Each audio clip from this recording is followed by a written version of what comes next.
J'aimerais commencer avec une actualité positive. Je vous promets que j'aimerais commencer avec quelque chose qui va bien en France. Mais malheureusement, c'est une situation inquiétante, dramatique. À Nice, la guerre liée au trafic de drogue dans l'une des plus grandes villes du pays, à savoir Nice. Hier soir, dans le quartier des Moulins, qui n'est pas un quartier simple, faut le dire, mais c'est un quartier où il y a 8000 habitants dans Nice, a fait une fusillade, a fait au moins 2 morts et 5 blessés. Cette triste réalité, elle se déroule sous nos yeux, avec malheureusement des histoires dramatiques qui se répètent. Je voudrais qu'on ait tous les éléments de l'enquête avec Félix Perola et Charlotte Gorzala, et on sera en direct avec Bruno Bartosetti, secrétaire national chargé de la zone sud pour Unité, qui connaît parfaitement Nice. C'est dans ce quartier sensible de Nice qu'a eu lieu la fusillade. Christian Estrosi s'est rendu sur place et dénonce des règlements de compte sur fond de narcobanditisme. Nous sommes sur un règlement de compte de toute évidence dont l'origine est le narcobanditisme. Nous sommes sur un territoire qui pourrait être un territoire perdu de la République et je ne l'accepterai pas dans ma ville. Un quartier déjà connu pour de violents règlements de compte. Je vous rappelle, il y a un peu plus d'1 an de cela, ces 7 pauvres membres d'une famille comorienne qui étaient décédés dans cette même cité des Moulins. Depuis, nous n'avons cessé d'avoir régulièrement des règlements de compte, même s'ils n'étaient pas de la même ampleur. Le préfet a annoncé dès ce samedi le déploiement de renforts pour assurer le retour à la sécurité dans le quartier.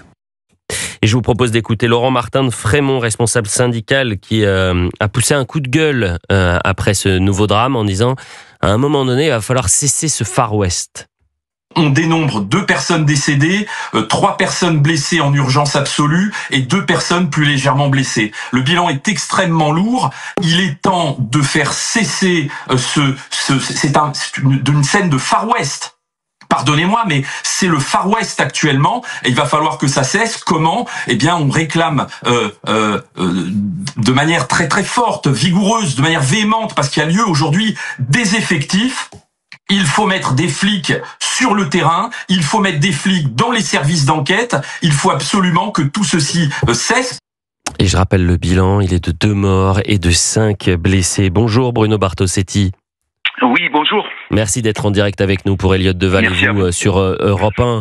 Vous connaissez parfaitement la zone, vous alertez depuis des années et ce matin on est contraint de commencer cette émission par ce drame, par cette nouvelle fusillade avec une scène de crime qui nous rappelle ce qu'on peut voir en Amérique latine, en Amérique centrale, mais là ça se passe à Nice. Alors souvent les journalistes parlent d'une enclave en parlant du quartier des Moulins, ils se mettent le doigt dans l'œil, c'est un quartier sensible, c'est certain, mais on est vraiment dans la ville et c'est pas un quartier très loin du centre niçois.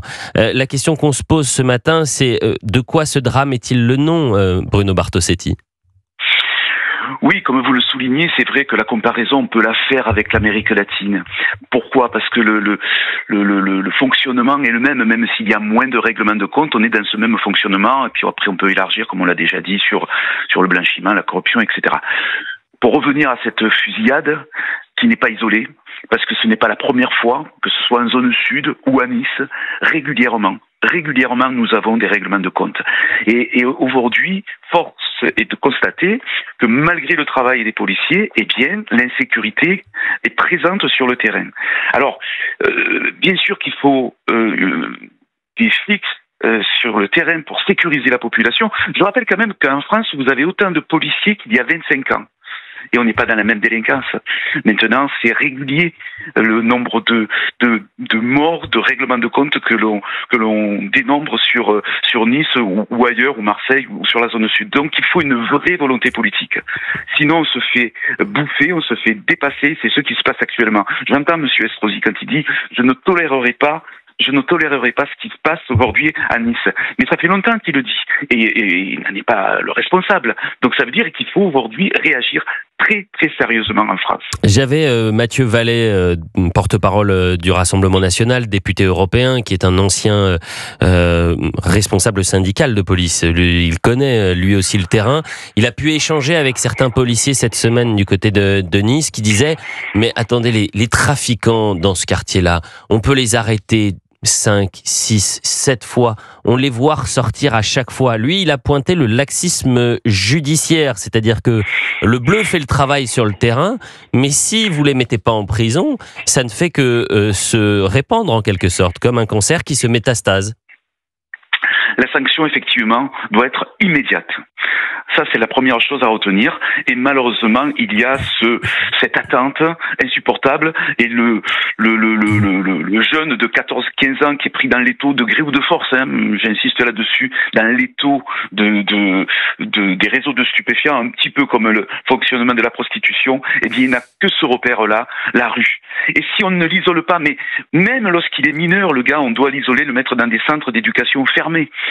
On ne peut pas aujourd'hui, même avec une sanction immédiate d'ailleurs et peut-être un peu sévère, je l'espère que ça qu'on y viendra, eh bien on sait que malheureusement le trafic continue. Donc au-delà des sanctions pénales qui doivent être beaucoup plus sévères et rapides, il faut aller plus loin en volonté politique pour freiner ce fléau qui est les réseaux de stupes à Nice comme ailleurs. Vous restez avec nous, bien évidemment, Bruno Bartosetti. Si vous souhaitez réagir en direct sur Europe 1, 01 80 20 39 21 avec cette question, et c'était la formule d'un de vos confrères, Laurent Martin de Frémont, responsable syndical du côté du Sud-Est, qui a dit on a des scènes de Far West. Est-ce que selon vous, dans certains quartiers de France, finalement, vous pouvez comparer ces scènes avec ce qu'on pouvait voir dans les films, ces fusillades? Est-ce que c'est le Far West? Est-ce qu'on a basculé dans un narco-territoire, dans certains territoires français? Georges Fenech, je me tourne vers vous. Oui. C'est vrai que, vous savez, on emploie souvent cette expression du côté des politiques. On fait la guerre contre le trafic de drogue. La guerre, elle est là, en fait. Elle est sur notre sol. Sauf que lorsque le procureur de Marseille, devant une commission d'enquête sénatoriale, dit « nous sommes en train de perdre la guerre », il se fait sermonner par le garde des Sceaux, Éric Dupond-Moretti à l'époque, qui lui reproche d'avoir dit ça. Il avait dit la vérité, et sous la foi du serment. On a pris beaucoup de retard. Bon, il se trouve que ces derniers temps, effectivement, on sent qu'il y a quand même une prise de conscience et une action. On veut pour preuve la création d'un parquet national anti-drogue, anti-criminalité, également des dispositifs législatifs aujourd'hui de procédures d'enquête plus efficaces, comme le statut de repenti emprunté aux Italiens, par exemple. De même, la création de ces prisons haute sécurité, comme celle de Vendin-le-Vieil, où le trafiquant ne peut plus continuer son activité depuis sa cellule. Donc, on voit bien qu'il y a quand même aujourd'hui une prise de conscience. Reste que, et là où M. Bartosetti a raison, c'est que la justice, en première, je dirais, en premier intervenant sur notamment les dealers, les petits dealers, les mineurs, n'apporte pas une réponse pénale suffisamment dissuasive. C'est tout le problème. Donc, il y a encore beaucoup de progrès à faire. Et puis les Français sont lassés, Thomas Bonnet, des coups de communication. C'est bien de dire qu'on est en guerre contre le narcotrafic, qu'on parle plus de narcotrafic mais de narcoterrorisme.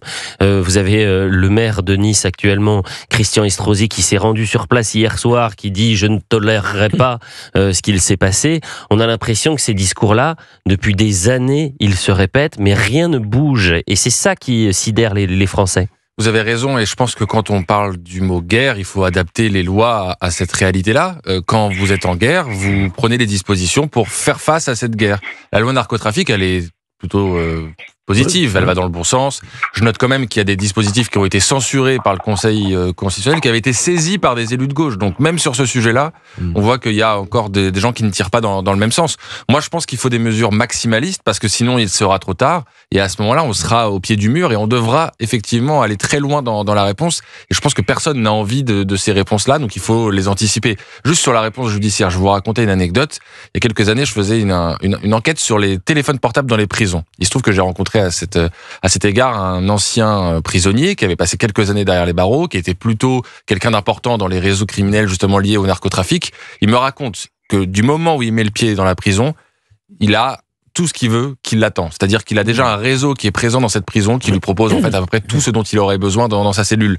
Donc déjà, à partir de ce moment-là, vous comprenez bien que la réponse pénale, quand elle est prononcée, ce qui n'est pas toujours le cas, même cette réponse-là, elle est absolument pas dissuasive en fait. Oui, mais c'est bien pour ça que Gérald Darmanin a mis en place les quartiers de haute sécurité, Van Levé, et on voit à quel point il est difficile quand on est garde des Sceaux de mettre des mesures drastiques et de les présenter. Il avait face à lui des ligues de droits de l'homme, des syndicats, des responsables politiques, des avocats. Il a failli être devant la Cour de justice de la République. Bref, on voit à quel point c'est compliqué. On reste avec vous, cher Bruno Bartosetti. On sera en direct dans un instant avec Frédéric. On revient dans un instant. Oui, on parlera justement du Hamas dans quelques instants et de la libération, l'espoir d'une libération des otages. Mais restons sur l'actualité en France.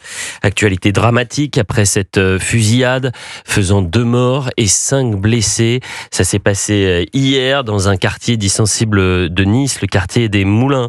Là aussi qui est régulièrement connu, tristement connu, pour des faits liés au trafic de stupéfiants. On est avec Bruno Bartosetti en direct, secrétaire national chargé de la zone sud pour le syndicat de police Unité, mais on est aussi avec Frédéric. Bonjour Frédéric. Bonjour Elliot et merci de me prendre à l'antenne. Je voulais aussi vous féliciter toute l'équipe de vous et de CNews parce que vous êtes les derniers qui ont un peu de courage, ce qui n'est pas évident. Écoutez, non, on n'est pas les seuls. Il y a le JDD, il y a Europe 1, il y a le JDD News, il y a le Figaro, il y a Valeurs Actuelles. Il faut saluer tout le monde, bien évidemment. Alors, c'est tout le monde, mais je mettais tout le monde dans mon expression. Vous avez bien fait. Merci de nous soutenir, cher Frédéric. Vous savez, c'est viscéral quand on voit ce qui se passe dans ce pays. Voilà, écoutez, moi je suis atterré de voir cette lâcheté, parce qu'il y a une lâcheté. Alors on n'arrête pas de prévoir des textes, machin. Bon, il y a rien. Il y a rien de fait. Cette histoire de trafic de drogue, et derrière, vous avez en filigrane l'islamiste. Faut pas se leurrer derrière. Le fond du problème, il est là. Écoutez, on est là. Qu'est-ce qu'on a? C'est comme si on avait un verre d'eau pour éteindre un incendie. Tout le moindre truc, on craint, on a peur. Il faut pas. Écoutez, moi je me demande qui fait la part belle là-dedans, qui tire la marron du feu, parce que, écoutez, franchement, voir une telle lâcheté, alors je dis pas les pouvoirs publics, ils n'ont rien, la police n'a aucun moyen, quand on a affaire à des gens comme ça, comme on disait, c'est la guerre, c'est pas, oui, attention, vous vous rendez compte, qu'est-ce qui va se passer, enfin bon, c'en est, mais je comprends pas comment on est arrivé là. Je pense qu'il y a des lois, à ce moment-là, si ça va pas, on prend l'article 16 et puis on tape dedans une fois pour toutes et on n'en parle plus. Mais là, regardez, c'est un pas en avant, 2 en arrière, pas de moyens, Retailleau va là, machin va là, on vous sent désabusé, cher Frédéric. Ce qui est intéressant. Allez-y. Je suis surtout en révolte, et ce qui m'attriste, c'est cette lâcheté. La police, elle peut rien faire. Quant à la justice, il y a quelques magistrats, bien sûr, intègres, mais malheureusement, quand on voit ce qui se passe, mais si vous voulez, c'est dramatique de voir une telle situation. Et on est là, le tremblant, la peur de ce qui va se passer. Honnêtement, la police, la justice doivent être craints. C'est pas maintenant, on ne craint plus la police. Alors qu'est-ce que vous voulez que je vous dise? On lui a enlevé tout pouvoir et c'est dramatique. De toute façon, dans la vie, quand on veut être respecté, il y a 2 choses. Faut soit être aimé, soit être craint. Et on est ni l'un ni l'autre. Après, vous dites que la police ne peut rien faire sur le terrain, mais j'ai bien compris ce que vous vouliez dire. C'est-à-dire que face à la vague, la police peut être en difficulté, surtout que régulièrement, les forces de l'ordre interpellent, vont démanteler des points de deal, mais sauf que quand vous avez des personnes qui sont interpellées, est-ce qu'elles sont directement derrière les barreaux? C'est pas forcément le cas.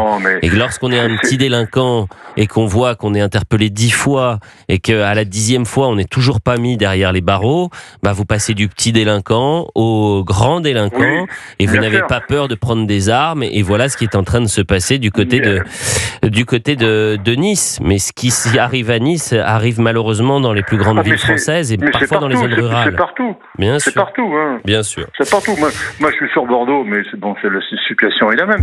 Si vous voulez, le problème, c'est qu'on a, on est coincé par toutes ces je sais pas, cette mentalité de soumission, parce qu'on est vraiment, c'est terrible de voir ça, de voir ce pays.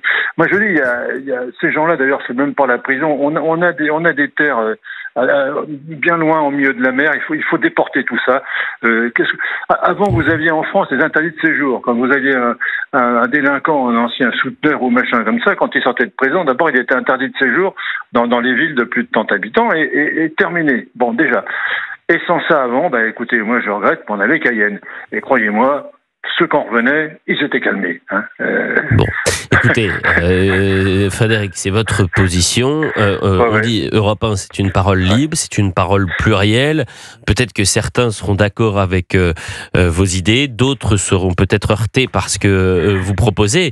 Mais Monsieur Darmanin a annoncé la transformation de la grande prison de Cayenne en quartier aussi de haute sécurité. Faut le savoir. Oui. Thomas Bonnet. On disait que c'était partout. 70... Merci Frédéric. Merci cher Frédéric. C'est moi qui vous remercie. C'est moi. Selon les chiffres officiels des autorités françaises, 79% des communes du territoire sont concernées aujourd'hui par le trafic de stupéfiants. Donc effectivement, oui, on peut le dire, c'est partout. Maintenant, la question qu'on peut se poser, c'est comment on récupère ces territoires. Le quartier des Moulins, il y a bien un moment où il va falloir que l'autorité de l'État s'y exerce à nouveau. Ça fait 10 ans que c'est un quartier prioritaire, le quartier des Moulins. Non, mais moi je parle pas du quartier, parce que ça, on a bien vu que ça marchait pas, les quartiers prioritaires de la ville. Ça fait 10 ans, c'est plus de 110 milliards dans toute la France qui ont été investis dans les quartiers dits prioritaires. Depuis 2017. Depuis 2010. Bruno Bartosetti, vous êtes toujours avec nous, c'est intéressant parce que Thomas Bonnet parlait justement de comment on peut remettre un peu d'ordre dans ces quartiers. En une minute, qu'est-ce qu'on pourrait faire, Bruno Bartosetti, pour que la population qui subit ce trafic de drogue, qui subit cette insécurité, qui subit ces scènes de guerre, qu'est-ce qu'on peut leur dire ce matin pour qu'elles soient rassurées, qu'il y ait une sorte d'espérance à travers notre émission et les propositions que vous pourriez faire, Bruno Bartosetti? Oui, vu que vous m'accordez une minute, je vais essayer de faire au mieux. Très rapidement, c'est de mettre des effectifs à long terme sur le terrain pour sécuriser la population. Faire venir une compagnie de CRS pendant 15 jours montre des résultats. Ça veut dire que si on les avait toute l'année, on aurait des résultats. Ça, c'est la première chose. Et la deuxième chose, c'est qu'il faut travailler sur les réseaux de stupéfiants dans tous les secteurs, sur le consommateur, sur le blanchiment, sur la corruption, sur la délinquance, sur bien sûr les sanctions judiciaires. Prenons exemple sur ce qui s'est passé en Italie ou en Espagne, où on regardait ces pays par le passé comme des pays où il y avait une forte délinquance. Ça s'est inversé. Donc il y a des possibilités, non pas pour gagner le combat, parce qu'on ne le gagnera jamais. Jamais on ne le gagnera. Mais si on ne réagit pas, on va perdre. C'est-à-dire que quand je dis on ne va jamais gagner, on doit pouvoir faire baisser et freiner ce fléau de réseau de stupes dans tous les secteurs que je viens de développer. Eh bien, écoutez, un grand merci Bruno Bartosetti.